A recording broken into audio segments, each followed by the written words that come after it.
Hi, everybody. Welcome back to Bethesda RAW, your show about all things Bethesda, the game studio. Not Maryland, Bethesda, the game studio. That's what we focus on. If you're coming here to hear about Bethesda, Maryland, you're in the wrong spot, even though they are located in Bethesda, Maryland, which is where they got their name. Yes. Yep. And they also like posts on Instagram that are tagged Bethesda, which I respect. Yeah. See, Bethesda Softworks is the official name, but their parent company is... Okay, right, ZeniMax. Ha! ZeniMax, yep. They used to be called Media Technology Limited back in 1986 when they were founded.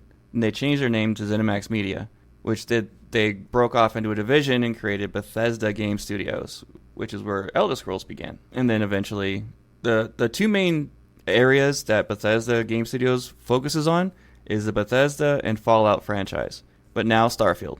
They're responsible for that one. Then you have ZeniMax Online Media, which handles Elder Scrolls Online, Fallout 76, and another secret title they refuse to tell me anything about, but that I know they're working on. Oh, interesting. Yeah, I still have contacts at Bethesda, so I hear some things. I am Joe the Widget. Good. I forgot to fully intro the show. I am your host, and I am joined by my fellow co-host, the space trucker extraordinaire, Kilo. See, that one felt good. That was good. That was getting the old one back out. Yep, dusting it off. Yep. Even though we have a lot more games under our belt now, I personally played the new Doom, which we'll get into that because I had a blast with it, and I played a little bit more Oblivion. Next week, I fully plan on playing more Starfield because of something else that came out that we will be talking about. Yes, and just a reminder, everybody, this show will be going to its own feed starting episode 4. For now, though, it's going to continue to be on our Starfield RAW feed. Eventually, it'll switch over. So just heads up, if you haven't saved it on its own feed, so look up Bethesda RAW.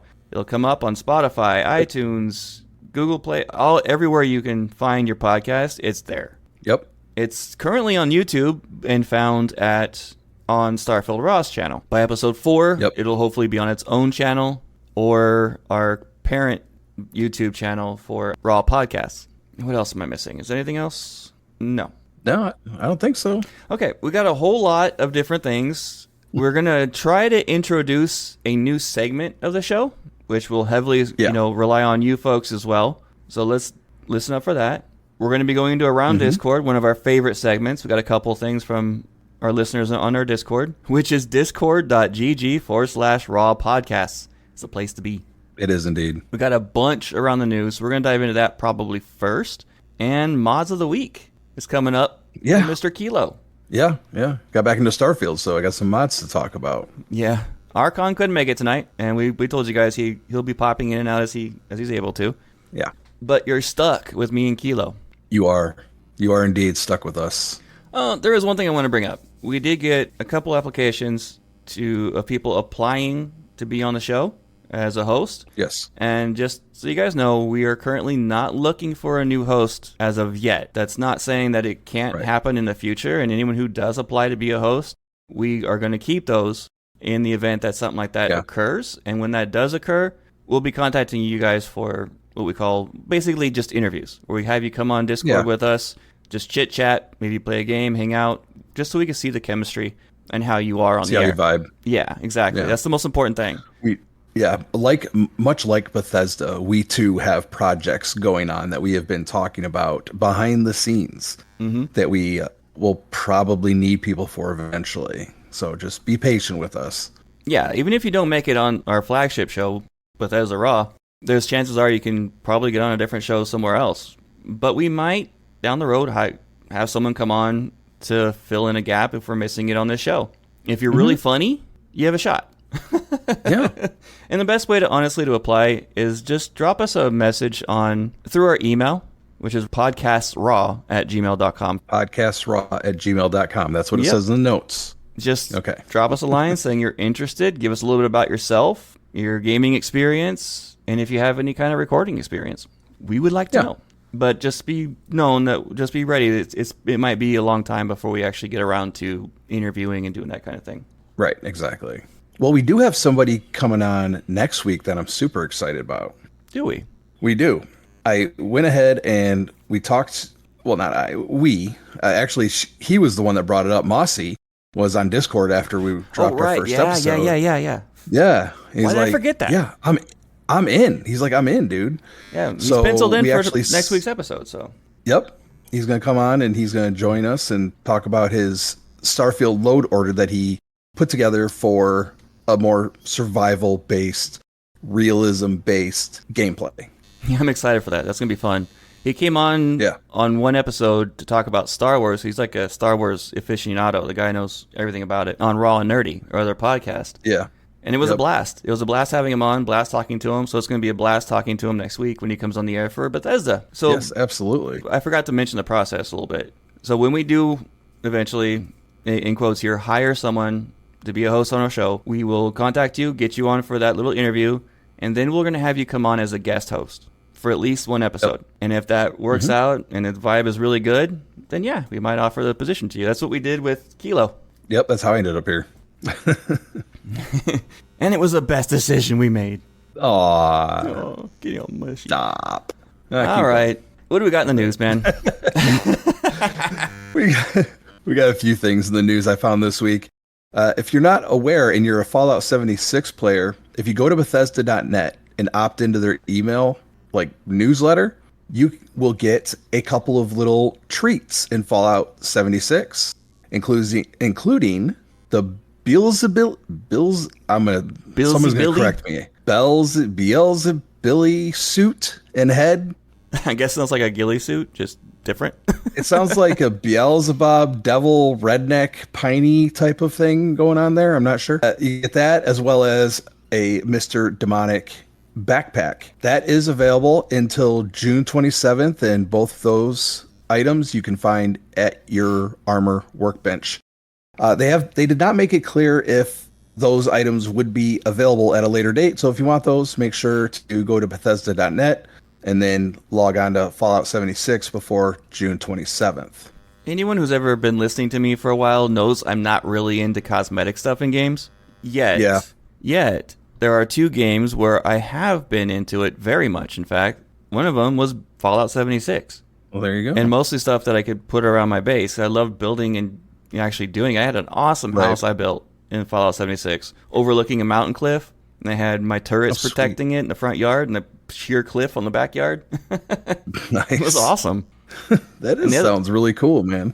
Yeah, I got to get back in the game and take some screenshots of it because it was beautiful.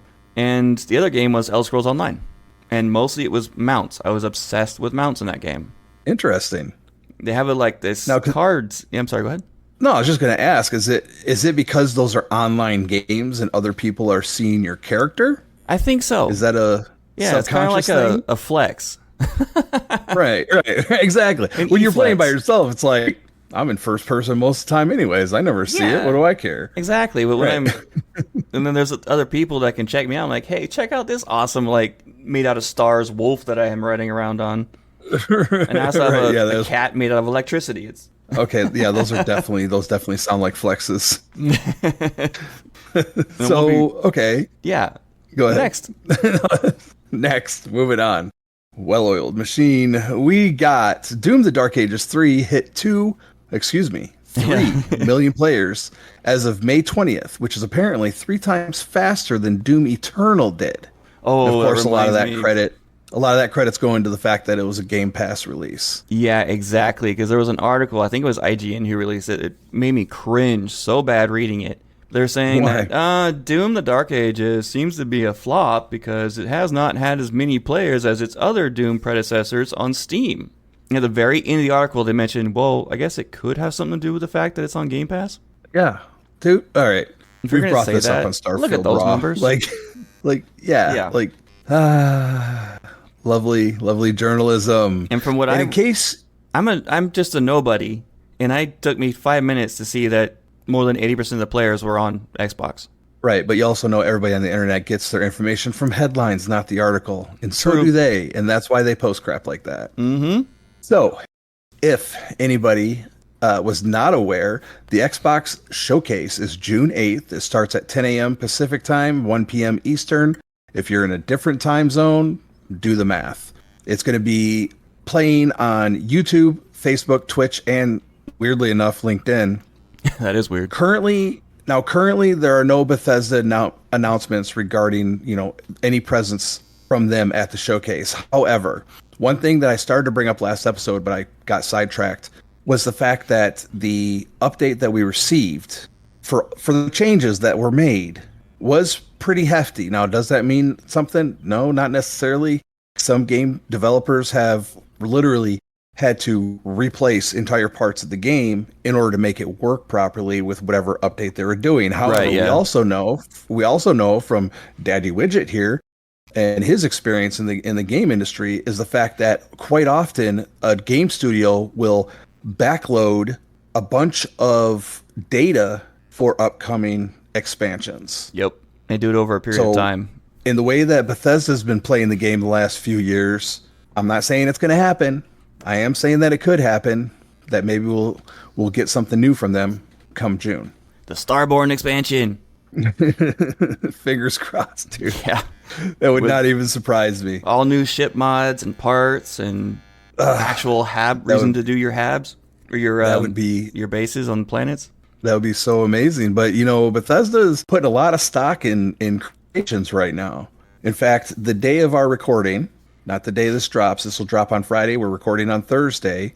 A new quest mod has dropped. Yes. And this is a pretty big deal. I'm sure you've heard of it by now for Starfield. It's called the Watchtower, and it's by Kvach Creations, and it is live as we speak. The very interesting Not as you about listen to this, as we speak. Yeah, they're very interesting about this mod, and I keep interrupting you tonight. No, go for it, man. Is the fact that Bethesda themselves have paid to advertise this mod. Bethesda has, from my understanding, has commissioned Kvach to make this mod. That would make perfect sense. That's what I was going to lead into. They're like a whole, I went on their website. I mean, they're practically like a game studio unto themselves just making these mods. And okay, if you don't know who they are, if you played Fallout 4, one of the things they made for Fallout 4 was Sim Settlements. That was pretty big when that came out. And basically the Sim Settlements game, that mod was just, it helps you, you don't really have to build. You just kind of lay down plots like in Sim City. And then as you advance in the game and as the settlement grows, the buildings grow and change and you get different bonuses and you're able to make other stuff. It's super freaking cool, way in depth. I did not realize these were the same guys. Did they make at Hell's Gate? No. I believe at Hell's Gate was I went to their website. Was it Hell's Gate? Did they make Hell's Gate? I thought it was Bethesda, but I'm wondering if they made it for Bethesda because it's on their website as something that they did.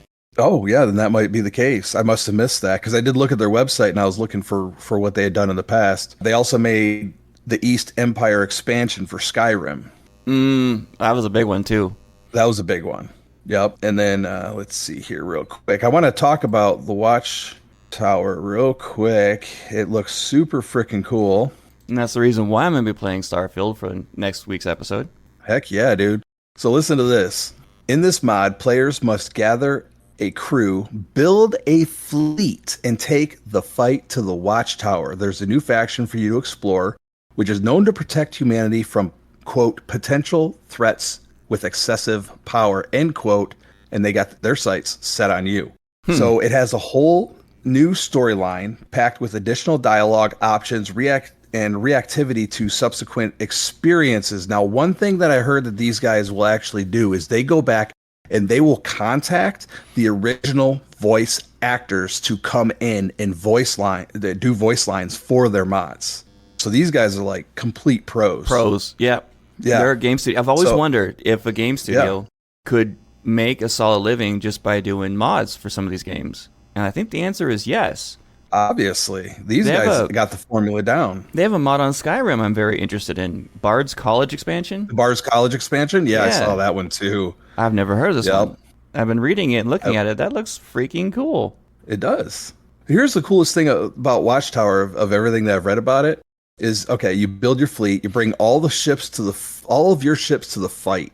I don't know how they do that, but I love the sound of that. We've been talking about this interstellar combat thing, or interspace, the space combat with multiple ships. You can apparently do that in this, and the ships have a new attachment called Sky Drops, which, check this out, allows them to provide support through drops like in Call of Duty, or perform orbital strikes.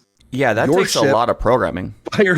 Firing down from space. So oh, dude, that sounds so awesome. So it's a long process to take down Watchtower as you slowly uncover and take down its listening posts, spy satellite arrays, and face off against a fleet of ships. You have a new headquarters. Check this out, which is a derelict star station which can be evolved as a hub for you, your crew, and other adventurers. So the whole way you defeat Watchtower is you're supposed to steal their exotic equipment for your squad, and it also includes cyber amp augmentation, which is supposed to help the piloting skills of you and your crew as well.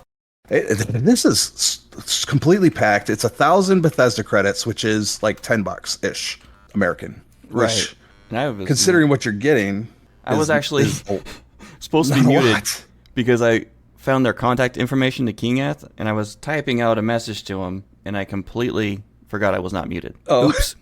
The reason why I'm doing that is I'm going to be telling them that, hey, we're featuring you on episode 2, and is there any way we can get one or two of you guys on the air to talk to us about your creations? That'd be great.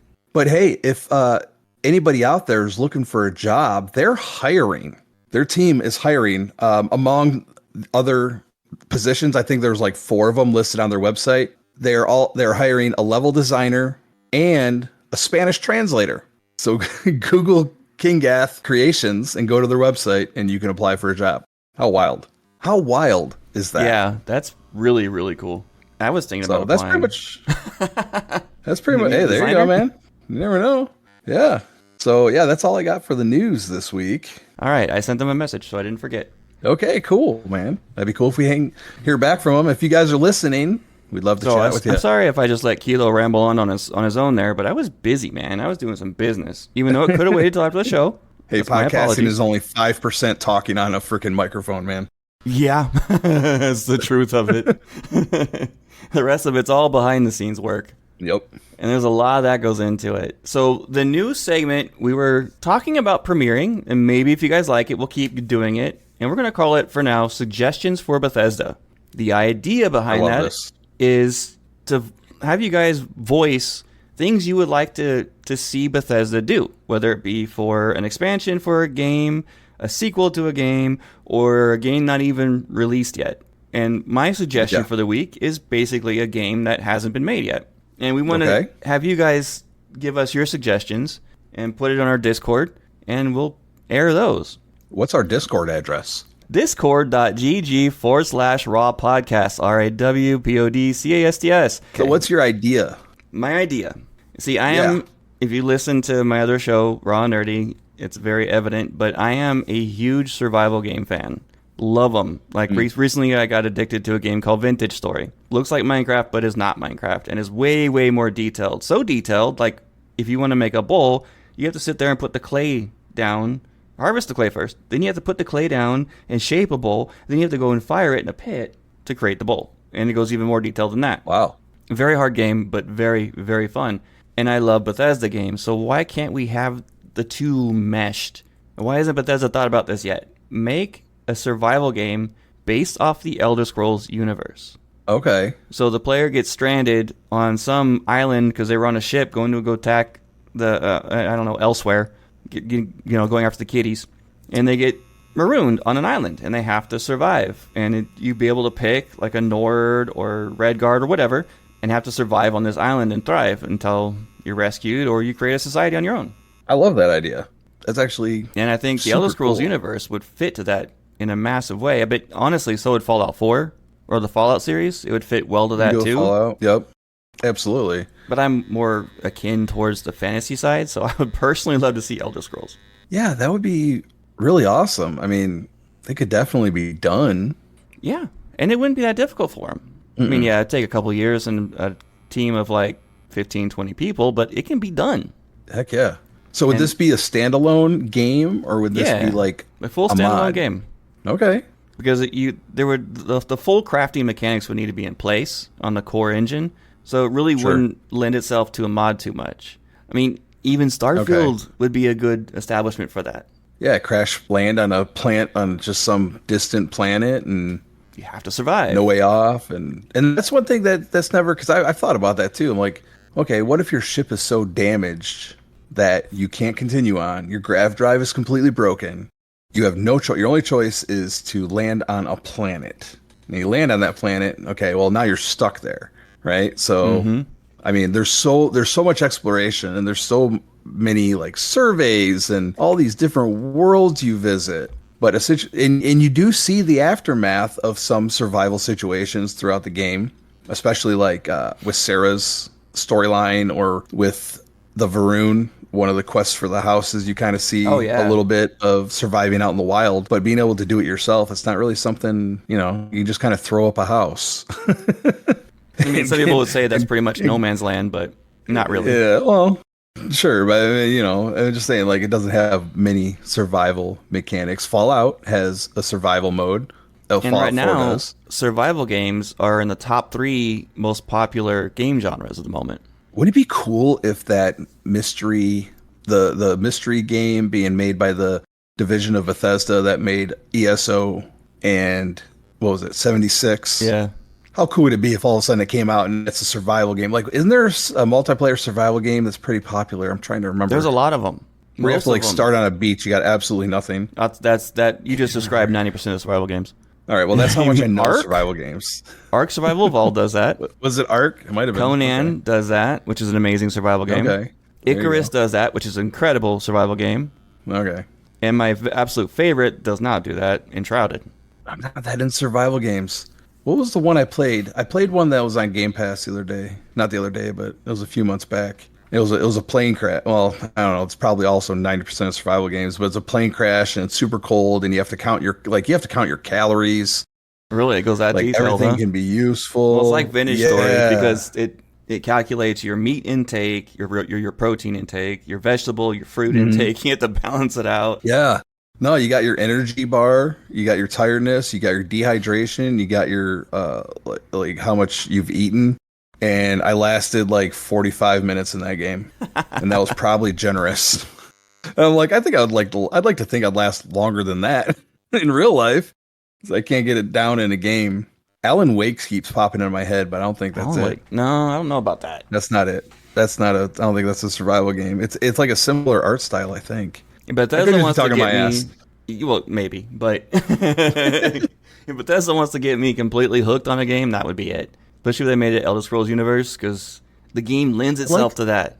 Okay, I like the Elder Scrolls universe, and that's for the main reason that it's low tech. Yeah. For the most part, I mean, you got a little bit of steampunk stuff with the dwarves going on there, but it being low tech would be really cool. But would you be able to use, because the Elder Scrolls universe has magic. True. Fairly widely used. Very much so, yeah. Magic. So is that something you would be able to use? Well, yeah. To survive? Yeah, that'd be really cool, and have a spell crafting system similar to what Oblivion did, where you can actually create spells to help you with your survival, like being able to track animals easier and things like that. You could pre-cook your deer. Exactly. Anything you eat, you just cook and kill at the same time. It's like Minecraft. You hit a cow with a flaming sword, and suddenly you have cooked beef. That's right. Is that thing? Are you serious? That's serious. Yep. That's hilarious, man. So survival game, Bethesda. I want to see you do a survival game. That's Wigit. That'd be really fun. Yeah. So let us know what you guys think of this segment and give us your suggestions on what you guys would like to see. And anything Bethesda is on the table. So have fun. Yeah, go crazy, man. We'll hit around the Discord. Let's hit that right now. Why not? We'll go into our gameplay after that, and then we'll hit up your mods to close it out. Okay, sounds good. Let's see. So we asked last week. We wanted some. What is a quest in the Bethesda verse that has broken your heart? And we got a couple of good ones here. One from Mossy, one from Anna, both from our Discord, discord.gg/raw podcasts. And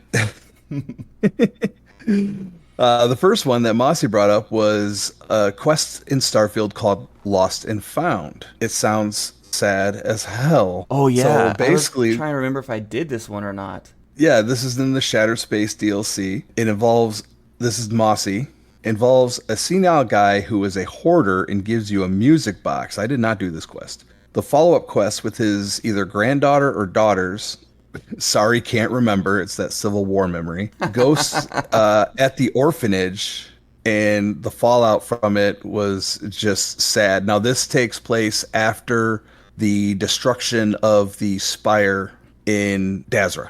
Oh, okay. Yes. I This think I takes did place do this one. after that, because the guy in the hospital asks you to check on the elderly around town. Yeah. I might have done it, or I might have started it, but didn't finish it. I don't remember. Okay. When I think about it, Sarah's quest line at some points get really, really heartbreaking, but mostly my boo, her main story at the very Andrasia, at the very end, after she meets up with a certain agent and wants to kill him, it's heart-wrenching. Yeah, it really is. I tell you what, Bethesda will play on your heartstrings. They do know how to do that very well. I guess here's what Mossy says. It says, we went through the whole thing, just the whole getting old and losing your mind with a member of your family not long ago. And it's a terrible thing to have to experience. Even though I didn't really know this NPC, it brought up some memories, and I just couldn't help but feel very sad for him. So it was very personal to him. I'm getting a little choked up talking about it. That's what makes the best quest, when you can do that. I'm going through a similar thing right now. So yeah, that's rough. This was my idea. What am I doing? So the other one, the other one, I couldn't find a quest name for. I think it's just like a random encounter or an activity that you find. Mm-hmm. And the name of one of the characters involved here is Anna Imani, and it's one of those charity activities, I guess. Here's what our Anna says about Anna Imani. There's a single mother in Sidonia named Anna. Her son might ask you to talk to her, or you can find her yourself. In dialogue with her, you learn that her husband died in a mining accident, and Galbank fired her a week before opening their branch in Sidonia to save on having to pay employees. She's been destitute ever since, and Tay, her son, mentions that she's depressed. There's a dialogue option you can find with a bit of digging, where you can donate a few thousand credits to her. I don't remember if it's 10,000 or 30,000 or what, but it's a fair amount. If you have a companion with you, they'll match the donation, and her reaction really warms my heart. The settled systems may be dystopian, but you can at least make a difference for people. That's brilliant. At least we ended on a heartwarming one. Right? Well, yeah, there's that one. There's one. I only ran into like one charity quest. If you go to the stretch in Aquila, there's a woman that you can come across, and she's kind of like the head, like she runs like a charity kind of like soup kitchen situation where she's trying to help the people in stretch. And I remember running in, I had on her, she tasked me with finding a mother and her son that were like living on the street basically. And you can have an option to like just donate to her. You can donate to the quest giver, just ridiculous amounts of money. It's just a nice little touch, I think. It's like a side of video games you don't necessarily see too often, even in Bethesda games, right? Like, right. Yeah. What is the city? It's a way of making the environment and the world feel more real and alive. More real, more rounded. I'm drawing a complete blank on the city in Skyrim. It's like the home of the Stormcloaks, basically. Oh, yeah. It's the one where you get the first quest from the Dark Brotherhood. You get summoned there. I run a Bethesda podcast. Windfell? Someone's screaming at the radio right now. Yeah, anyway, it's Windhelm. Like they're like Windhelm, thank you. I was so close. Like the Dark Elves lived in destitution, but even then you don't really like, it's not like this. Like this is like, it's like pretty intense. So, all right. Well, that was a fun segment to do. Whose idea was that? I'm going to let you catch your breath, buddy, and I'll go first in the play. Okay. You've been at it. Go for it, man. So I did install Doom Dark Ages. I pre-installed it actually. So when I was able to finally play it, I had to go out of town last week, so I didn't get a chance. But when I got it home and I started playing it, it brought back so many things that I forgot I missed. It's a fast-paced action shooter, and I have not done that in forever. The graphics are stunning, very gross at many times as well.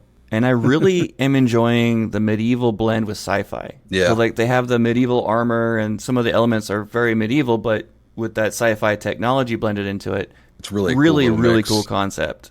Yeah. And I'm having an absolute blast with that shield. I wasn't looking forward to melee mechanics in my first-person shooter. But when I started playing them and how they blended it and the combos you can do using your shotgun in the beginning of the game with this shield bash, and then you pick up a melee ability with a gauntlet, hell yeah. Dude, I got stuck on the introduction, the tutorial part for the power glove. Oh, did you? Forever, dude. Like, I'm like, what do you want me to do? And these demons just keep coming. Oh, man. Punch him in the face.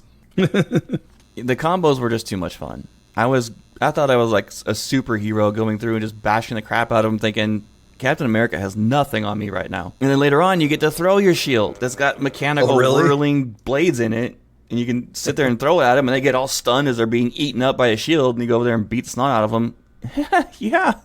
Hey, this is America's ass now, baby. Yeah, right. And I looked around for secrets, because I know Doom's always got that. It's a big part of the game. They're good for it, yeah. Yeah, and I found one when I was in the first chapter by jumping off of a cliff. I was just randomly looking over like, this has got to be something. It's a beautiful view and all that. I looked down and there's a little ledge right there. Oh, what the heck? So I jumped down, go around a corner, and voila, I'm in a secret found. And it was a little doll. No kidding. A doll. I picked up armor and stuff like that, which was necessary, but it's a doll, a collectible. Someone told me that I'm not really big into collectibles in games, so they don't do anything to help me with my game. Fair enough. But someone said you get a ship later on, and you can use those to decorate your ship. Interesting. Or something along those lines. So I'm looking forward to that point. So I found one. I beat Chapter 1, and I did only 59% complete. I thought I was way better than that. Apparently I only found one of the 2 secrets rooms. Okay. And everything else I only did like 50% of mostly. So I didn't do so great. Wow. No, for your first time at it. Yeah. Not bad. It's been a long time since I've done a shooter like that. Like an arcade style shooter. So it was intense getting back into it. Got these demons coming at you from every direction, deflecting their shots back to them, beating the snot out of one guy while turning around, throwing your shield at another one, and then turning to the next guy and shooting him in the face with a shotgun. It's just nonstop. That's a party. Yeah. The story is really interesting so far, too. How they're doing the cinematics is creepy as hell. And it's fun. So there was one point in the first chapter, you have to go around and you have to close the hell gates. You have to take out all the demons that come out of them for it to collapse. Right. The second one I went to do, it wouldn't collapse. There was nothing left on the platform around me anywhere. Could not find him. I look, and there's a demon running away from me on the other side of this platform, a long ways away, jumps off the platform. I go down all the way around to try to find this fool, and he's stuck in the rock at the bottom of the platform. Oh, no. At the bottom of this cliff. I shot him, wouldn't attack back, so I just punched him in the face and killed him, and voila, it collapsed. It's like, what the heck? That's amazing. That was kind of a fun bug. Hey, you're the Doom Slayer, baby. It's the same kind of bug occurred to me in Oblivion. Oh, really? Yeah. Made me actually quit the game for now because I couldn't find the missing imp that ran away. Oh, my God. If you're going to do a quest where you have to kill everything in a vicinity, if AI makes them leave that vicinity, either reset them or make them auto-die. Feels somehow balanced, though, doesn't it? After you got chased halfway across, the map of Oblivion by those bandits. Yeah, kind of. Somehow it balances out. I'll get into that in a second, though. Jeez. So there's a Titan at the end of Chapter 1. He's like the last fight you have to do. I don't know if you did this or not. I did not. It's huge, like giant, out in the middle of the ocean, fighting different things, and you have to get on this turret, which was crazy fun, wipe out everything on the beach that was coming at you. Even these like these TNT barrel demons coming at you. That reminded me of some old school playing right there. Nice. And every time it would say that the Titan's coming at you, I'd turn my guns on him, and then I would shoot him in the leg, and meat and everything was blowing off of him, and nothing but bone exposed. And I did that, and every time he kept smashing me, I was dead. 4 times that happened. Until my final try at it, I realized that there was a little message popping up saying, use your energy shot. When you press your another key, there's this giant blast, and it wipes out. At first, I was using it on everything on the beach, thinking, that's an easy way to kill everything on the beach. Then it struck me, why am I not using it on the Titan that's miles and miles and miles away? Because most games, that wouldn't even be an option. Right. It would just be a background image for scenery. No. I started launching those things every time one popped up, and it started doing massive damage to the Titan. Dude, awesome. He almost got to me. I had the final one that popped up. You charge it by killing the demons on the beach that are coming after you. He was getting ready to swing. I launched the last one and blew him to pieces in one. It was just... it was so frustrating at first. See, it's the Chapter 1 boss. It should have been something I could have got down easy. Well, I think what it is teaching you the mechanics of the game, which are definitely unlike what we would expect. True. Which I think is totally awesome. I love it when those shooters do different things like that. That kind of puts you in a different role for a minute instead of just running around blasting everything to all high hell. It makes you have to think about it, you know? Yeah, it did. And I paid the price for it. And I'm only on Hurt Me Plenty mode.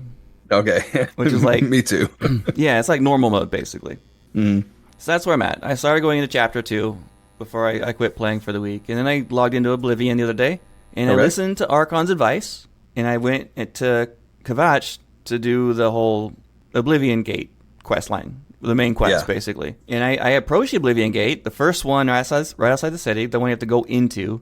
And I did it stealth. And as the imps were coming out, I was inching along forward, just loading an arrow, popping an imp, it falls to the ground. Did that all the way up to the gate without stopping. Nice. It was something out of a movie. That's like Legolas shit. Yeah, I felt like a ninja archer badass. Like, yeah, Legolas, just more stealthy. Right. Got into the Oblivion Gate, got a little confused where I had to go because the main gate's locked on the bridge. Went to the right, nothing but lava. I was stuck there for a minute going, what the hell? Because I killed enemies down there, including those little Triceratops-looking demons. Yeah. Yeah, I went to the left, Went to the main tower, and I stealthed everything getting up to the tower. Everything was shot dead, except for one thing that I swore, because it was going towards the gate where the people had died on it. The bridge, I mean. Okay. So I ran up to him thinking, I gotta go talk to this guy. He turned around and started shooting me. It was a freaking Dremora in full plate armor. I just didn't see it. Oh. So yeah, he was a bad guy. Whoops. Yeah. He dropped a bow, Dremora light bow, but it weighs 22 pounds. Holy cow. My steel bow is much better. Well, it's 1 point more damage than that, but it weighs a third of that. That's crazy. And their arrows weigh a ton, too. I had to drop them. I picked them all up, but they were too heavy and made me encumbered, so I had to get rid of them. And I stealth killed most of my way up to the tower, except for a couple of things somehow saw me through the back of their head. Oh, one of those. Yeah.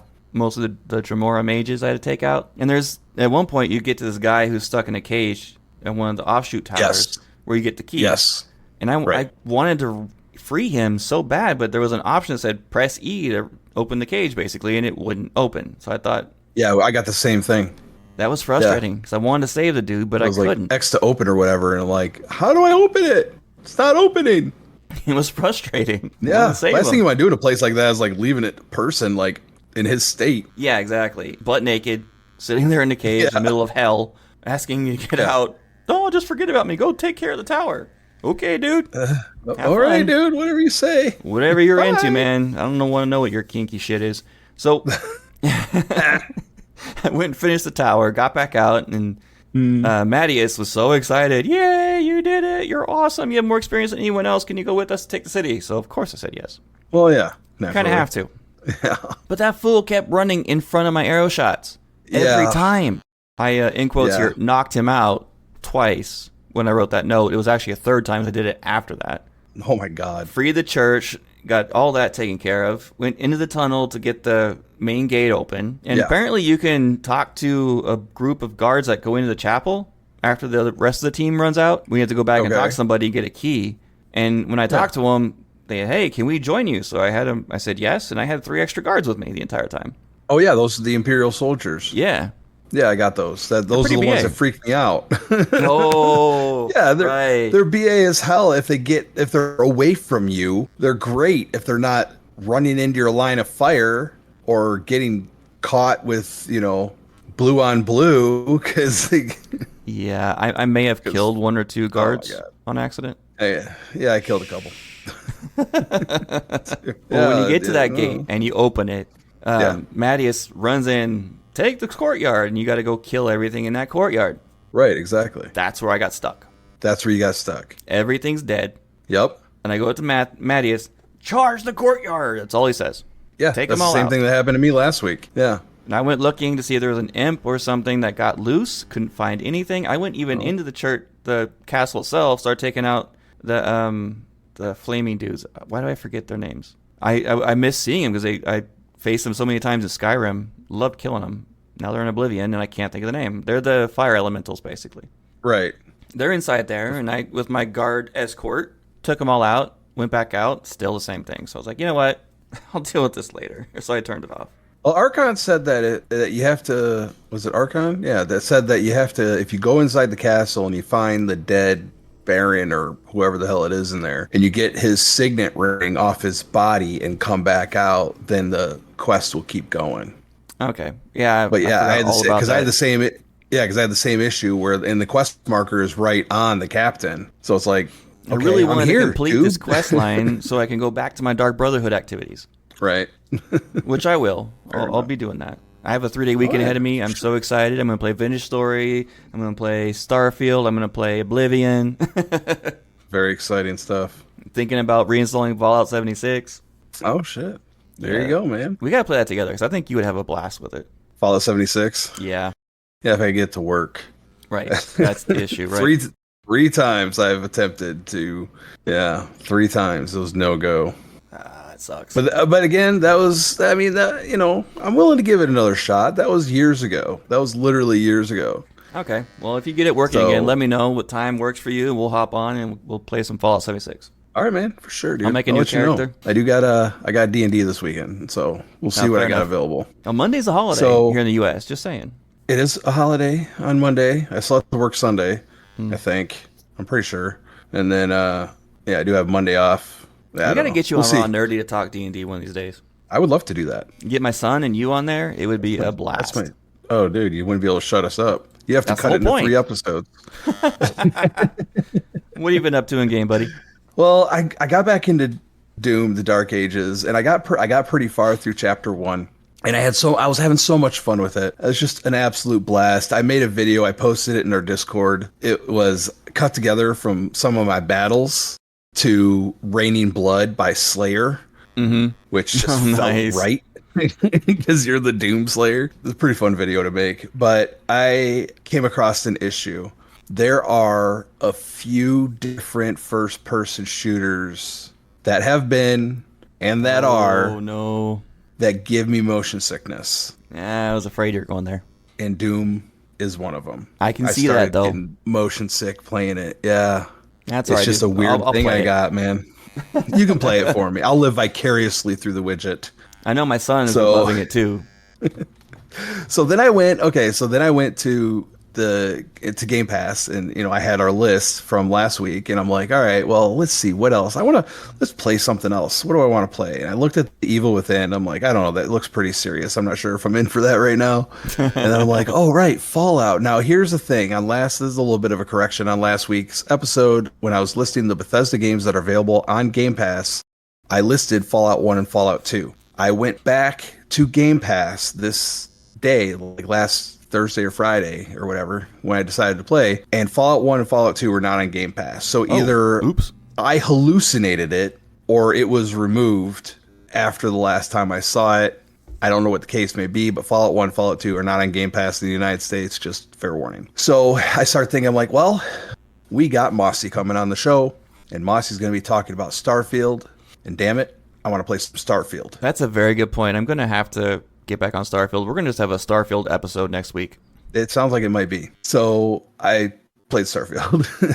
I'm level 54. I cheated a little because I do that. If you're a long-time listener, you know that I'm a cheater. I don't care. It's my game. I'm trying to have fun. I stand by that. It's a single-player game, so you're allowed to play the game you want the way you want to play it. So no one's going to fault you for that. I didn't go crazy. I didn't go to like level 300. I went to. I mean, I'll harass you a little bit. I was already got a few. Probably. That's fair enough. But dude, level 54. Okay, gunslinger with the Razorback that has a base damage of 300 ballistic. Yeah. And the buffs you get from pistol and ballistics and the skill tree, 0 factor, dude. No issue. You got to get those gun mods I mentioned when we started doing this challenge. They're a must-have for the pistol challenge, man. Oh, dude. I'll have to check those out. I put those on my list. Like, message me or something. The ones that you have to load it up. And I do want to check the hand cannon and shit. Yeah, I'm into it. So I went.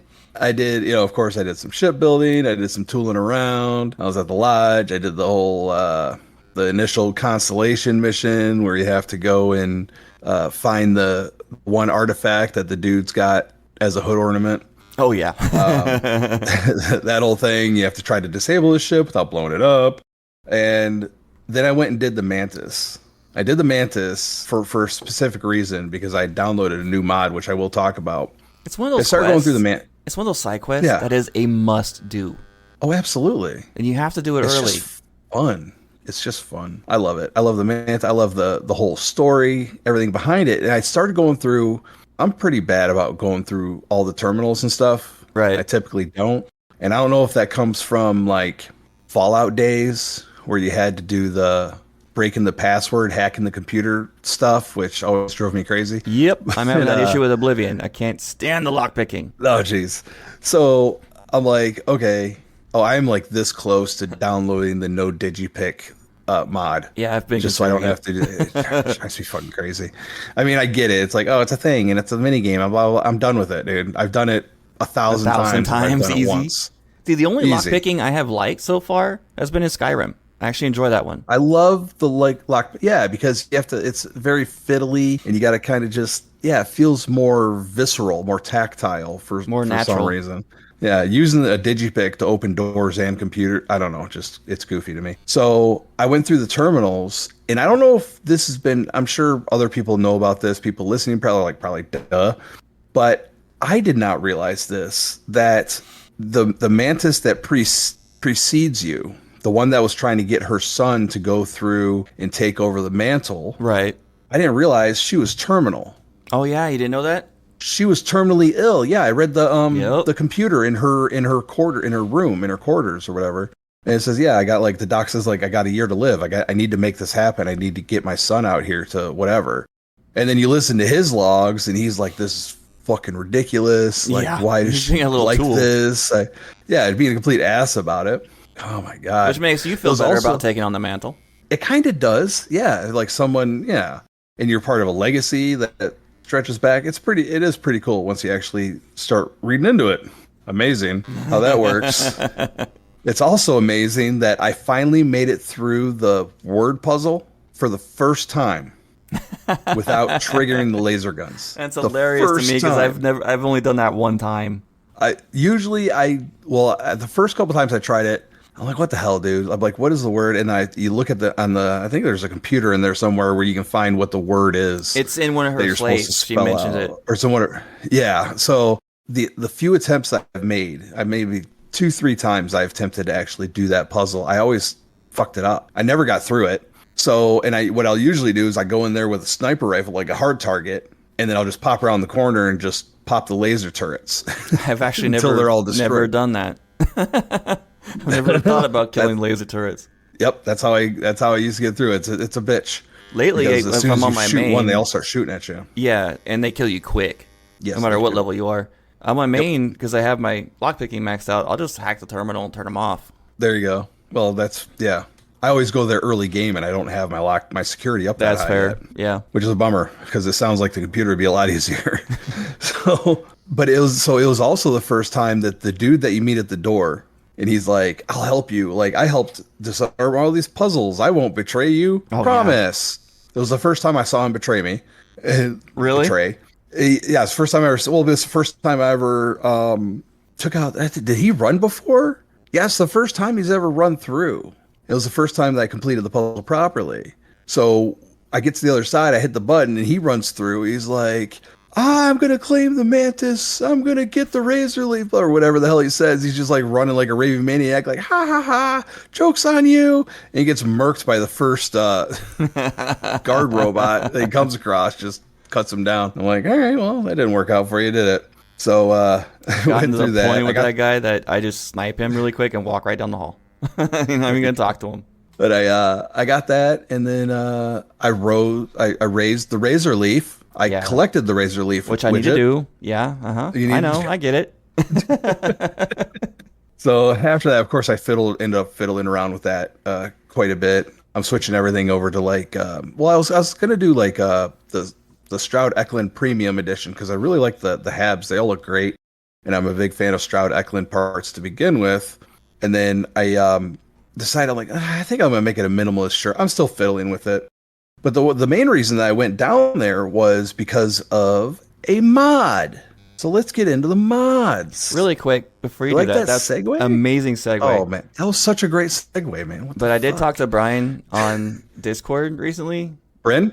Yeah, Bryn, and he's agreed to come back on the show. So we're going to set up a time with him and get that going. Amazing. Bryn is the Chaos Nerd. He is the one that creates the Aventech mods. Yep. And he is a friend of the show. We've had him on before, if you haven't heard. And I'm so excited to talk to him again. So yeah, now that that's out of the way. And I interrupted you. Perfect segue. Yeah. Perfect segue. Just fucked it up. The reason I went there was because I got a new mod because I am, unlike Wigit, I do like kind of my guy to look cool. And I found came across a really great Mantis replacer. It's called KZ Mantis 2.0 by CryoZet. I've heard of this one. This is, it looks badass. It of course replaces the vanilla Mantis suit. And the replacement has two variants. You'll find it on the mannequin in the Mantis's lair. And it's got two variants. One looks like a futuristic suit, like super freaking cool looking. The other one is really wicked because it looks like it has like insect parts on it. So it looks like a mantis. Like coming off the back. Like, yeah, like it's got the more like insectoid like parts coming off of the suit. Hold the phone. Super cool. Do both variants spawn at the same time? Yes, they do. You pull them both off of the mannequin. See, I need to get that one of each, just so I have two chances at getting a good suit. Yeah, see, attaboy. There you go. So you got the so you basically get two suits, essentially, but they come in pieces, unlike the Mantis suit. So you got so it does not respawn. So you only get two. However, if you go to a nearby chest, there's also two different sets of apparel, which is like usually like a tank top or like a sports bra looking thing for the ladies, and then like black pants, boots, or there's a variant that has like this badass leather trench coat. Okay. It looks super sweet. If you go to Bethesda.net or Nexus Mods and look for KZ Mantis 2.0, you can look at the pictures. It looks freaking amazing. I'm going to write that down because I'm actually interested in that mod. Thank God somebody put it in the notes. And then those apparel, the apparel clothing pieces, those will respawn, just like, inventories and stuff like that will respawn after 48 hours. So you can go back and get another two sets of that particular clothing. For the price of one. Now, the next mod I want to talk about is all from me. As soon as I saw it, I was like, oh, yes, finally. And what this is Jessamine for All by the Comma Bandit. And what this is it makes Jessamine recruitable without joining the Crimson Fleet. Oh, okay. I like Jessamine. Yeah. I like her dialogue. She's badass. She's cool. You and Rook liked her, I think. Yeah, I'm a big fan. And you can find her, instead of going to the Crimson Fleet, you find her on Gagarin Landing, which is where you go in Barrett's questline. You'll find her there, wandering around. Okay. Yeah. So now the last mod, I brought this up on a previous episode. I'm pretty sure it was the last episode of Starfield RAW. There is a mod for Varun ship parts, and it is called Varun Sev. It is currently a free mod still. Varun Sev by Derek M17X, and it has a bunch of different parts. Cosmetically, again, the mod author in the description will be like, hey, I'm shit with interiors.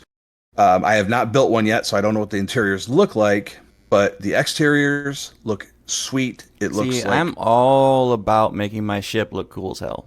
Dude, you could definitely do it. There are a lot of pieces, and make sure you have ship parts builder framework or ship builder categories. That's what it is, because that will separate it into its own column. A lot of these ship part mods now, they work with ship builder categories so that they have their own tab in the ship builder. You don't have to go to structural and then speed scroll down to get to the parts that you want. It comes in the plain shiny black color, and there's also a variant that has a green glow, kind of like Bryn's blue but green. It looks freaking sweet. Well, that's what I wanted, was more colors. I love that glowing feature. There you go, man. So that's what I got for mods this week. We're gonna have to do... I need to do a Skyrim mod list of my favorite mods for Skyrim. You should. In an upcoming episode. I'll have to do that, because there's a bunch that were a must-have that I used to play with all the time, and there's some new ones that we just discovered. Yep.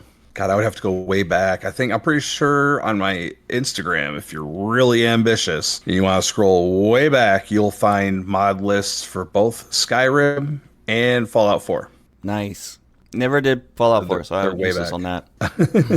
Okay, so Had a lot. one thing that you guys could do to really, really help out our network and our show to get us noticed by more people so they can enjoy our content is if you could give us a 5-star review on iTunes and Spotify. I think those are the only two that do that. If you could write a little review saying what you think about the show on iTunes, that would be so helpful. If you can like and share our show, that would be amazing. On YouTube, like, subscribe, you know, the usual stuff they say on YouTube. All that stuff, the reason I say it is because it is a real huge help to the content creators to get our show out there. Yes, indeed. The more 5-star reviews we have, the more likely it's going to be featured on Spotify or iTunes, especially when people are looking for, like, say, Doom or Starfield. Our show will pop up and say, here, check these guys out. Indeed. Playing the algorithm, man. That's what it's all about. Plus, we'd love to get more of you in the Discord. Exactly. Which is? Discord.gg/raw podcasts. Indeed. Our show email. If you want to email us about any kind of business, whether it be advertising, applying to be a host in the future, and various other things and suggestions for the show, podcastsraw@gmail.com. PODCASTSRAW @gmail.com. Our X is @podcastraw. Our Facebook is Raw Podcast. Our Instagram is Raw Podcast 1. We mentioned our Discord 3 times, so we're going to leave it at that. You can follow us individually. I am at the Wigit, THEWIGIT, everywhere. And I am at Kilo Tango 1122 everywhere. Have a fantastic week out in the Bethesdaverse, everyone, and thank you so much for listening. Peace out, guys.